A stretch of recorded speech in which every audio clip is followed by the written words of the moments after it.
Azali pembeni ya kufa. Il se trouve pour lui un ange intercesseur. Ce soir, je suis venu me présenter devant vous comme un ange intercesseur. Aujourd'hui. Miracle ne domaine na yo.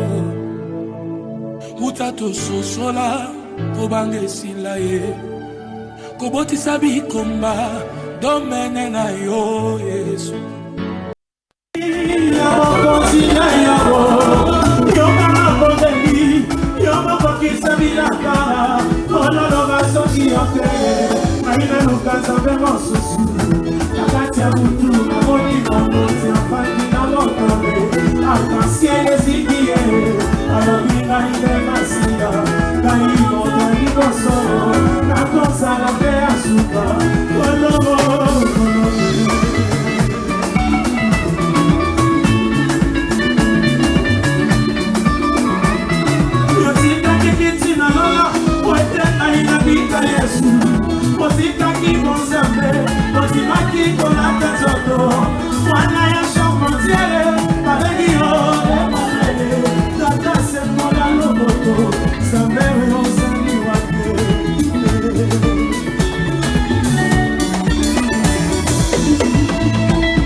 Bien-aimés dans le Seigneur, je vous salue tous au nom de notre Père, le prophète messager Emmanuel Dodi. Que les dieux, le Père, le Créateur du ciel et de la terre, les dieux de notre Père Seigneur Jésus-Christ et les dieux de notre envoyé, le prophète messager Emmanuel Dodi à Pambolabino. Amen.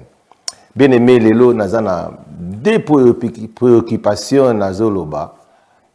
Boyebisa bandeko batuli na télévision na Sky 711 baromona nazoleka live en direct. Alors ça fait un peu de temps nazoleka te suite ya ba prière nazanango. Et lelo nazana des préoccupations moko esengi na loba.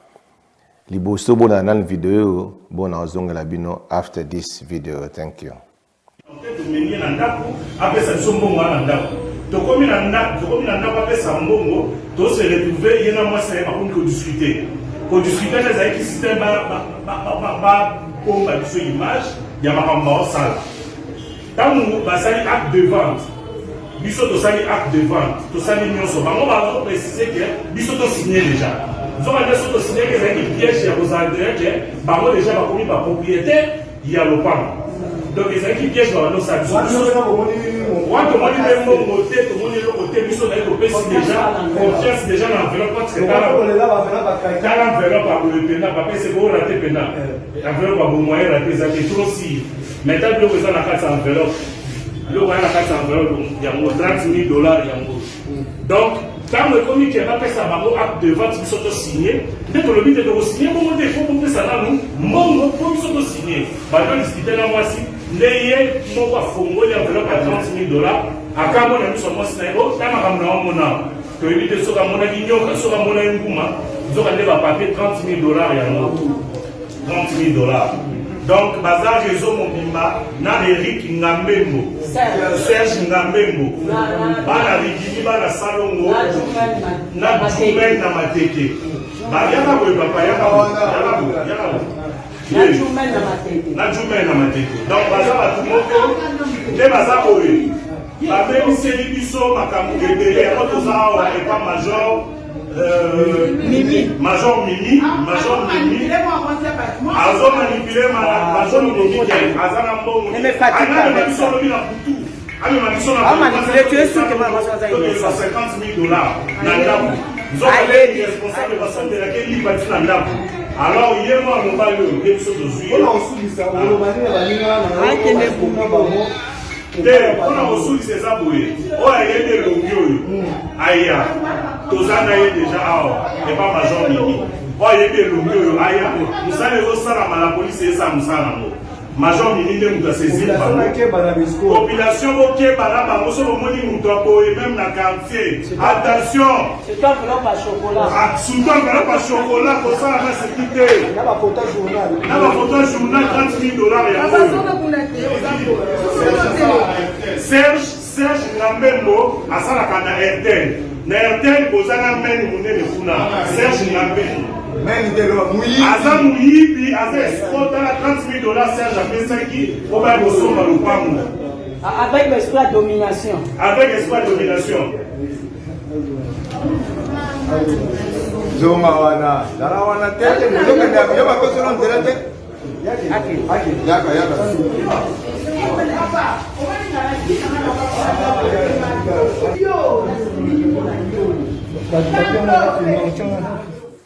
Welcome back, welcome to mon vidéo où je peux seulement participer ma kamujo le kana Congo yangwana. Trop des escrocs bamiyibi, moni bandeko yo baza couple, on a l'axi wana ba couple moi c'est dans mon bal. Baza pe église na bango bakenda. Mais la bombi comme église wana. Tu imagines si que les gens pareils basé belé na Congo bamiyibi. Mboko zo beba à cause des voleurs. Bien aimé Soki Ozana Pondazo, Nazana numéro ya Major Mimi. Bon, je lui avais parlé à l'obéi que non, n'a pas ça n'a pas mais n'a pas na teva té. Moi na kin lelo tellement que mafia commis trop, mabe commis trop. Soki neti ba côté le nanda ko mon neti n'a pas ça numéro. Bengi n'a pas ça mais il faut appeler un problème à il faut vérifier. On a pesté le numéro ya Major Mimi au Bengi a yana batan ko sauver bino. Ce qui est comme il comme les affaires de escroquerie wana obengi na repesa yo numéro ya Costa Mutamba non na repesa yo numéro ya directeur ya cabinet ya Costa Mutamba mais il faut na make sure réellement ezali aux en a problème ya solo faut batala parce que ba mi yibebele ba za rappela ba système wana na ebisi bino ta neti couple wana moi c'est dans mbali mais baza mi yibi sikoyo mboke yo bonga ndenge nini papa muyibi mama pe muyibi. Je suis en train de parler. Nazo finga langa mutute. Na laksi bino ka image ya bandeko yo. Na laksi bino image ya bandeko basé belé na kitasa. Siko yo mwasi. Oyibi yo mbano aza muyibi. Oyibi na yo mais ozana à l'aise. Ozo défendre pe mobile na yo muyibi. Siko batba lo baté. Donc mboka eko bunga ndenge nini. Bobota bana wana bana semasa ba voler. Bomata boki bana semasa ba voler. Sikoyo mboke yo simbate. Ozomona mboke yo bonga tala babiloko ba osala ba jewana. Andimi pe kazala mongo asomba lupango. Bakepe keno a ochambongo na banki, bakompe na banki. Tant yo osoko za mutozo teka, omona pena que non makameza ya solo, kaki ya enveloppe ya kaki, obi kazala mbongo pe. Bakompe na banki, basali ba je basalaka que non net ba mbuye ba repe bato bazala bango esprit que non na moni bata banki ada opesa mbongo te pe boy. Na banki te to kende to pesa bino ka mbongo cash. Bat bande ko pe bakei. Ba komi pe kuna, ba vandi ba ebo sava, bosala papier, ba sali papier makapo yo yebo za si po to kende na bank po ba chambongo. Siko to bo sala papier. Ba sali papier sili, siko komi likamba ko signer. Donc na mbongo ya mayu ya o ezate na bino bato bozala lupango solo boko teka normalement ndenge zalaka. Na esprit ya bien, aux gens aussi que batba repesa mbongo neti biso na poto aba, je peux signer sans problème parce que na ondimate de bako kutala, bako kosanga. Tanga na signer. Siko ya ozo atala ti pa pesa mbongo. Siko a okangango. Bazala pe bazala ba soda la banga ba miyibi. Bazala ba assassin, ndiri pe ko bima na mbala moko. Ba botoli o papier na yo, oyo, o signaki. Atasi ko soko kendenge nini bango ta bako bunga na bako réclamer nda ko to somba ki ngotala kutu boye. Au raté. Heureusement que garçon wana avec présence d'esprit non, bo pesa na numbongo avant biso to signer. Tant que comme ndengwana nde omoni ke ba komi ko beta na mwa ba nini ati discussion entre ye na moi na eza ba je ba salaka. Ba ndi ko saliti ba disomo pona ko ambuye. Bomoni l'escroquerie na kati ya mboka. Alors, écoutez beaucoup la vidéo oyo. Il y a notre père Ndenga Loba Maka parce que lui c'est un Dieu. Amuna Abba Makambu. Now zong la bin after this video. Thank you.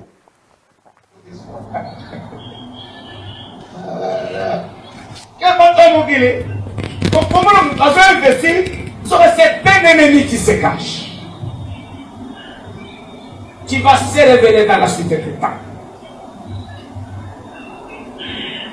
Galatina, Zambe, Asunga, Oye Baba, Oya Yopona, on investir Katina Baba. Et Babiso, Yabiso, Isaka Kanzambe, bien. On investir Katina Zambe. Et puis on va dire, Yayo ne te trahira jamais. On a ndoto. Oh, Banzika Kinga ite. Yayo il ne fera pas ça. Oh, Dieu te bénisse. Mais oh, Azaya yote. Attends, Kati Mouto Pessi, il te trahira. À cause de la insatisfait, aigri, mécontent, il va se plaindre.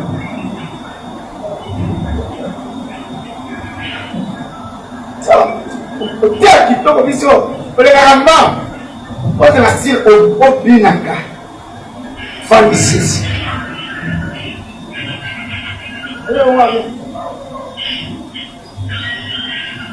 Alors, attention voyager, tout l'ensemble, naza na voyage. Yebisanga boyanga bakoya manga. Est-ce ça? Fantastique. Okende umwi kwa kina maboko ya ennemi. Yo kenisikia yambio soka. Il va te détruire. Oye baba biso. Pour investir Katina biso. On va y aller, on investit, parce que imaginez, on investit. Et déceptionné.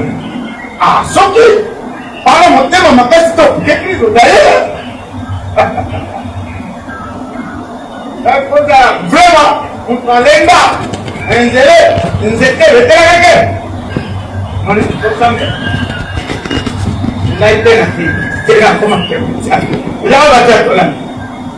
J'étais encore passé que j'étais béni. Et tu as vu avant les choses. Et ça c'est vrai. Moi, sûrement sans moi, il y a tout. À cause de ça, on a ça. Moi, alors, avec la caméra, on a ça qui faut pas. Azali Satan, Azali démon, parce que moi, à consoler la cabane. Qu'est-ce qu'une famille a amen. Est-ce que le parent peut dire à moi? N'a-t-il pas parent pour le dire? Voilà. Si vous avez le parent à moi, il y a eu un ça. Tout est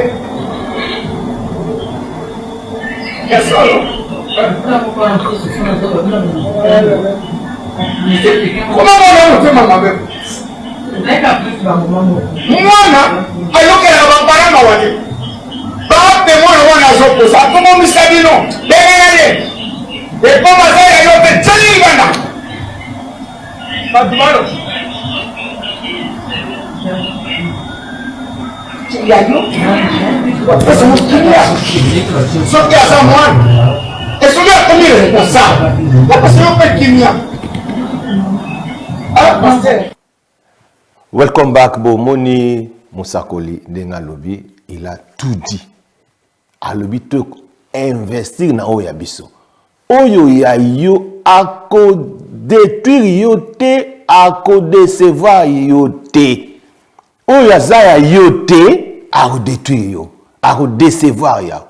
Yango modi biso ezaka nzambe. De biso ezaka nzambe. Donc nazana moyen na vivre te sans Dieu. Et parce que je sais que le Dieu que je sais, il est là pour ma protection, pour me protéger, pour me diriger. Natambo na banzele ya malamu. Atako tu mikakatani kuta ina nzia nanga na yebi ke nazaka molongi. Na yebi ke na rolonga kaka parce que nazala nzambe ya solo. J'ai 3 personnes en Dieu à moi. J'ai le Dieu, le Père, le Créateur du ciel et de la terre.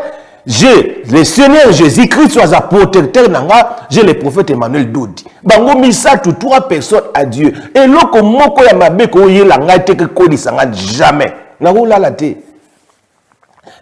personne dans la vie. Attends la zana bango nebe les zana ndeko moko mikolo. Azara na groupe nanga na WhatsApp. Aso la nanga bien makamutu bien. J'ai compris bateau mingi na yeba bango te. On a bateau sola mais na yebi yo te na mona yo te. Mingi bazara biskro, mingi bazara ba miyibi, mingi bazara bateau yo azo ya pas le cas détruire mais simba raté. Mais alobi na ko que non, alobi akomelinga alobi kaba mikolo. Na komi très prudent. Akomelinga alobi non pasteur nazo sala tombe ya papa na biso kaka ndenge yo salaka ya papa na o tu l'avais honoré, j'étais là bon oh. Et là en 2019 tu étais là mais ngane na solaka no depuis batana mais ndeni no ya oya omona ngate. O comme ça ta photo teni wa to solaka na ba message na ngo benga na fonte. Alobi na non mon ezaki mais ekufélité asengi na aider. Na taille na bi ah mazalaka bien to solaka bien. Na bon to comme na fin du mois fin de l'année, na tout na que ça va, na ota ndenza masonga po azad bien nanga na ba message na ba WhatsApp ne suba na tindi ba vidéo ndenga lobaka komata tout très bien. Allez, na ebise na iboka ça va, tindi langa photo nao, na moni photo na o ya kala na mona kawana na bien, c'est bon. Kombo na ye mobimba tindi kombo na ye mobimbo na ye bakala na c'est bon. Na bino que ça va, pour na comprendre. Lelo bat ba comment utiliser ba identité battu.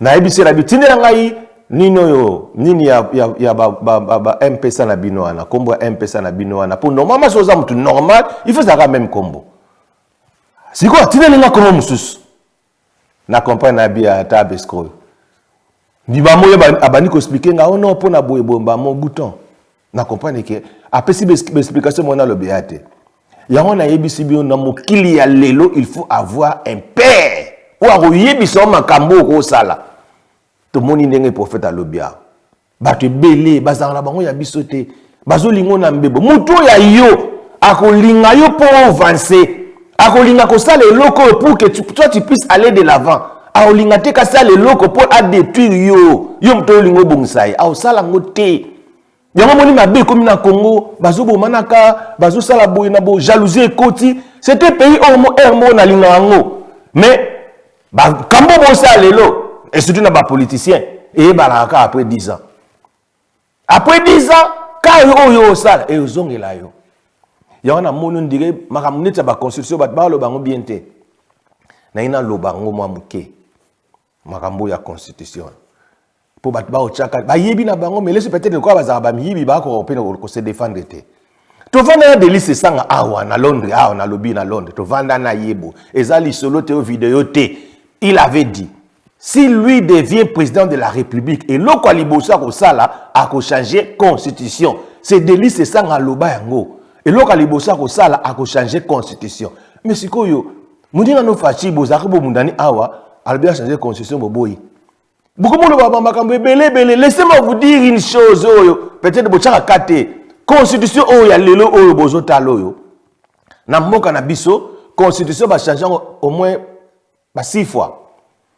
Boye baraté. Président Kassavou, lorsqu'il est venu na pouvoir naye, a changé la constitution en 1964. Boye bakango constitution Lulabou va changer na Kassavou. Kassavou va changer la constitution bien aimé. Et dans 65 Mobutu lorsqu'il est venu, Mobutu a changé constitution. A sali makamuno sur 1965 on a instauré système parti politique, parti unique, le MP1. Mobutu a changé. Si koyo comme les sous en 1994, Mobutu a changé sous constitution. Avec que Yemoko président a sali parti unique Mobutu na 94 il a changé la constitution oyo bozala ka pour en discuter Mobutu a kolongwa muza koti muza tanga ya koti yekutwa talibo ya ataliba makambo Mobutu oyo abia jamais a suspendre nyonso musée a suspendre nyonso a changer mobimba il a même nommé 300 députés la parlement wana musée a changé boloba allez musée va bomber en 2001 son fils est entré au pouvoir Joseph Kabila Koti na pouvoir na 2003 le président Joseph Kabila a changé constitution suite ya ba accord bazwa ki na Pretoria wana ba ko sala 1+4 o ba Roubé ba komara ba vice-président ba Jean-Pierre Mbemba ba vice-président na ba tata na so ba ko Zaïd Ngoma ba komara ba vice-président na 2003 tango ba changer constitution na bo discuter wapi en 2006 kaka yé le fils Kabila a changé la constitution pour la éviter pour la deuxième guerre Salamate Bonaboye a changé la constitution en 2006. En 2006, lorsqu'il a changé la constitution, ba Fayulu na yeba ka histoire wana. Ba Fayulu ba facha ba bima koto na parlé du peuple. Mais la constitution ne change jamais. Et puis yemoko lobaka, les fils azo lobake, cette constitution oyo auto c'est la lelo. Je l'ai fait. A lobaki na sala yango. Si quoi a changé ki bo lobaki te. Si qu'on fait chaque côté na pouvoir. Président nous surtout na Congo yaka a changé la constitution bien aimé. Ba kumisa muto ate ba côté la mutu te. Boye biso ngo ndenge ni boye bakate koma bo vanda na Congo bo déplacer te. Président tout na Congo a changé ka. Na lobi même Kabila constitution to salo a changé ngo. Na bi na 2003 a changé. Na 2006 a changé ba Martin Fayulu Basilika bima mais a changé ngo. Na calme na ye. Constitution to sala za constitution wa Kabila basala na batu na ye. Bon siko fasciste nga côté siko a changé te. Bozo mo teke wana za injustice. Yango moni fachi lokola yebi makambo. Alobi qui celui-là o akolinga akoya pour interdire parce que il a les pleins droits ya ko changer. Parce que bango tout basala yango Kasavu ba changer, Mobutu a changé, Mouzé a changé, président Kabila le jeune a changé, il a changé te. C'est normal. Président tout ayaka a changé la constitution pour sécuriser le pouvoir naïe. Pour dire qu'il a changé naïe et au sala nini. Ça va déranger quoi? Et d'ailleurs moi soit tek angouba, so va changer la constitution et nani. À continuer au sala ba faire naïe. Moi soit o tek andunda naïe. Lorsqu'on change la constitution et au sala nini, et au déranger n'a rien. Alors, au lieu de s'investir dans le bateau, comme le prophète avait dit, travailler la main dans la main, to edane, to tika escroquerie, to tika koyinana, to eba kote la nzambe oya kela biso, akotika bana na yete. Mais biso to saka na besoin, ya koloba loba makampamba, ya kosala sala boy. Yango mona zaki na besoin na éclaircir moi muke pour savoir aux gens que la constitution la oyo va changer au moins 6 fois. Et l'autre va changer déjà. Si vous fâchez, à quoi changer te? Premier mandat a changé à quitter. Deuxième mandat, ma camosilité à quoi changer te? Président Fassi, je t'encourage, changer la constitution, on est derrière toi et l'autre au salamate, ni guerre, ni mouta à péter parce que tu as le droit de le faire. Au nom de Jésus, Amen.